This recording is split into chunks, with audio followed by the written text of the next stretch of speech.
राम राम भावांनो बहिणीनो, मी तुमचा मित्र बंधू सखा नाना गावठी शंकर नाना यूट्यूब चॅनलमध्ये तुमचं हार्दिक स्वागत आहे. तर भावांनो बहिणीनो, खूप दिवसानंतर हवामानाचा अंदाज सांगणाऱ्या लोकांवरती आपण व्हिडिओ बनवणार आहे. तर परिस्थिती अशी आहे का मला पाऊस येत नाही याचं वाईट नाही वाटत. तर हे हवामान अंदाज सांगणारे भुरटे जे लोक आहेत का, हे शेतकऱ्यांना फसवतात याचं मला सगळ्यात जास्त वाईट वाटतं. तर विचार करण्यासारखी गोष्ट आहे. जर तुम्हाला अंदाज कळतो ना तर परफेक्टच द्या, नाही कळत ना देऊ नका, बोंबलू नका. तुमच्यामुळं नेमकं मला एकच कळत नाही, तुम्ही नेमकं हवामानाचा अंदाज देताय का बियाणांच्या कंपन्यावाल्यांची जाहिरात करताय तेच कळत नाही. बरोबर आहे का नाही? कारण तुम्ही हवामानाचा अंदाज कमी, बियाणाचा अंदाज जादा सांगू राहिले का हे बियाणं घ्या, हे बियाणं घ्या. तुम्हाला काय त्या बियाणावाल्याकडून काही कमिशन आहे का? हां, आता बोलतो माणूस रागानं बोलतो मी. खरं सांगतो तुम्हाला. आता अंदाज सांगणाऱ्यांनी सांगितलं होतं का 10 तारखेला पाऊस येईन, 8 तारखेला पाऊस येईन, 12 तारखेला पाऊस येईन, वाहतुनी पाऊस येईन. अरे पाऊस तर आलाच नाही, पाऊस आलाच नाही. पण अंदाज सांगितल्यामुळं आमच्यासारख्या शेतकऱ्यांनी, गरीब शेतकऱ्यांनी दागदागिने गहाण टाकून, बायकोचे मंगळसूत्र गहाण टाकून, पोरांची शाळेची फी भरायची सोडून कपाशी लावली. सकाळपासून पाणी भरून राहिलो, पहाटे 4:30ला लाईट आलेली आहे, तेव्हापासून पाणी भरून राहिलो. हां, पाणी पाहिलं का कसं चालू आहे? किती साऱ्या झाल्या? मोजून 15-1 साऱ्या झाल्या. मग शेतकऱ्यांनी करायचं काय? तुमच्यावर विश्वास ठेवतो ना शेतकरी, तर मग त्या पद्धतीनं वागणार आहे. शेतकरीची अवस्था पाहिली का तुम्ही काय? मी ह्या हवामानाचा अंदाज सांगणाऱ्या लोकांचा नादच सोडून दिला होता. मी त्यांच्यावर व्हिडिओज बनवित नव्हतो. पण ह्या लोक आहे का, हे सुधारत नाहीत. यांना फक्त स्वार्थ कळतोय, मतलबी जाऊन येते. काय होतं माहिती आहे का, मी तळतळीनं सांगतो पण लोकांना आहे का त्या गोष्टी पटत नाहीत. पटत नाही म्हणून मग आपण बी नाद सोडून देतो. आता मी मागच्या बऱ्याच व्हिडिओत म्हणजे पहिले मी सुरुवातीला हवामानाचा अंदाज सांगणाऱ्या लोकांवरती व्हिडिओ बनवायचो.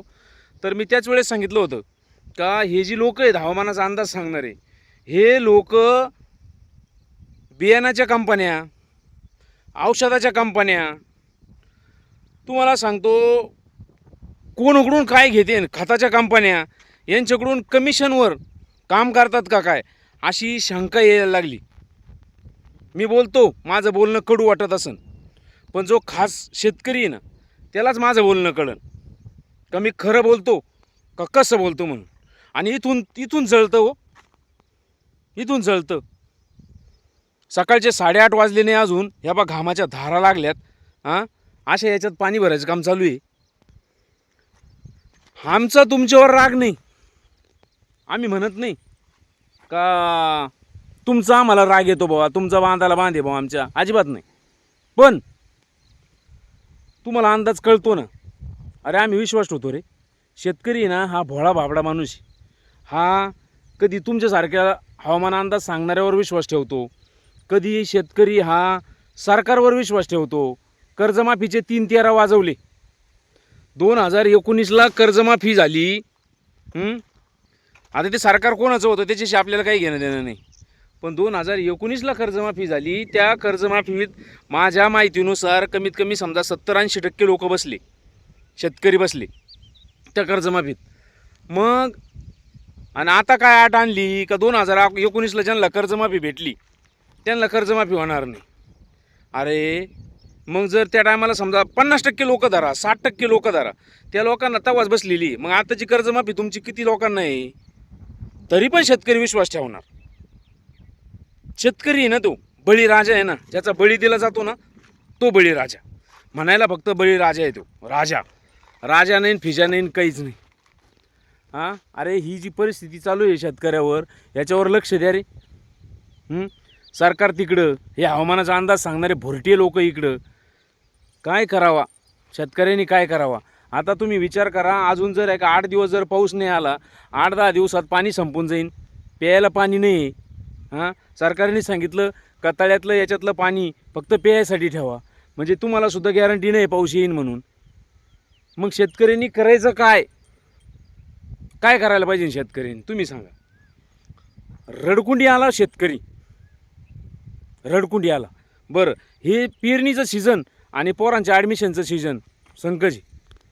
मग शेतकऱ्यांना करायचं काय? बियाणं खरेदी करायचे, पोरांचे ॲडमिशन घ्यायचे, पोरांची शाळेची फी भरायची, पोरांचे कपडे घ्यायचे, त्यांना दप्तर घ्यायचं, त्यांना वया घ्यायचे, पुस्तकं घ्यायचे, पेन घ्यायची. नेमकं करायचं काय? काय हे बियाणं घ्यायचं ना? ट्रॅक्टरवाल्यांची मेहनतीचे पैसे तर राहिलेच, परत हे कुठं नाही, शेतकरी करतो कुठं नाही, आणि भुरटी हवामान अंदाज सांगणारे सरकार खातं फुटं नाही. मग तळतळ नाही कळायची तुम्हाला.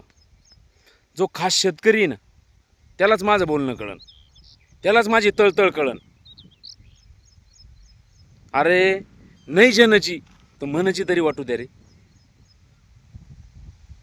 तुमचा हवामानाचा अंदाज सांगण्यापासून झालेला प्रवास थेट कुठं आला माहिती आहे ना? थेट बियाणांच्या जाहिरातीपर्यंत आला. तुम्ही तुमच्या शेतात एवढं बियाणं घेतलं, तेवढं बियाणं घेतलं असं तुम्ही छाती ठोकून सांगा. एवढं उत्पन्न घेतलं. अरे पण शेतकऱ्याला काय? शेतकऱ्यानं तुमच्यावर विश्वास ठेवलाय ना. वरती पाहिजे किती वेळ वाट पाहणार आहे आम्ही? वरती किती वेळ वाट पाहणार आहे? कधी येईन पाऊस, कधी येईन पाऊस. अरे नुसतं आबाळ भरून जरी आलं ना तरी छातीत कसं तरी होतं रे. तुम्हाला तळतळ कशी कळन? अरे डोळ्या देखत जर हे पीक जळायला लागलं ना, ही तळतळ कशी कळन तुम्हाला? शेतकऱ्याचा कोणी वाली आहे का नाही? कोणी आहे का वाली? सरकार काय करतंय? काहीच नाही, फक्त फोडाफोडीत मग नाही. शेतकऱ्याकडे लक्ष द्यायला वेळ नाही. शेतकरी मरणाला टेकलेला आहे. शेतकरी आत्महत्या करतो तर हेच सरकार म्हणतं दारू प्यायला पैसे घेतले असते.